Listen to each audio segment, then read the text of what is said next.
98 оноос яг энэ аж ахуйгаа эрхлээл явж байна. Тэгээ манай эхнэр чи яг үндсэндээ үндсэн баян түмэн би аймгийн төвийн хүүхэд хэрлэн яг л амьдрал ахуйгаа ингэж дагжааж гарахгүй бол би амьдрахгүй юм байна гэдгийг ойлгосон. Тэрний хүчинд л битэд одоо 27-8 жилийн дараа аймгийн аварга малчин болж байгаа байхгүй юу? Монголчуудыг одоо малгүйгээр за нүүдлийн соёлгүйгээр бол төсөөлөх аргагүй.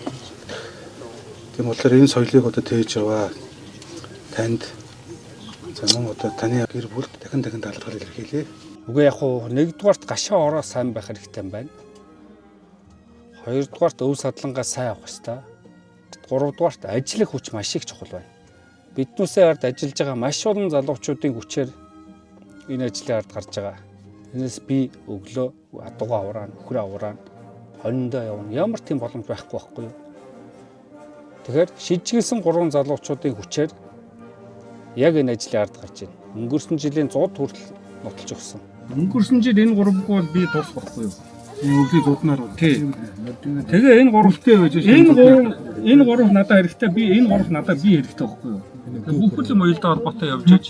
Битгаар чи одоо энэ сайхан нутагта амлаад олон жил амьдарлаа. Тэгээ өршмөө өглөө. Тэгээ нутгийнхаа ах дүүс сар шинийн төвшүүлье. за морь нөлөө өгдөг юм байна. Яг одоо морь уйжээсаа одоо тэгээ 5-6 жилийн өмнө морио бойлоод нөгөө мал аж ахуйн морь хоёр хослохоор болохгүй болчиход ажил амжих болоод Морьч ажиллахтай юм шиг байна. тэгээ мал аж ахуйгаа ороод одоо тэрний хүчин нөгөө энэ шагналыг авж байгаа нь байхгүй юу? Мориороо дангасан бол одоо яах ч байсан бас алдартай байна. Яг хөө малаалах нь хамаагүй баталгаатай байна. Тийм бах тий. Тий, морь уяад ер нь гасах руугаа л орно шүү дээ. Тэгэхээр ер нь бодит байдал нь тэр байхгүй. Тэгээ яг өнгөрсөн жилээр бас 20 малаа бас жоохон цөөлөд тэгээд одоо морилгоо орох гол байж За. Эргээд морилгоо орно. дандаа миний байсан. Маш их хөдөлмөрлсөн, маш их ажлын ард гарсан, засцуудыг давсан.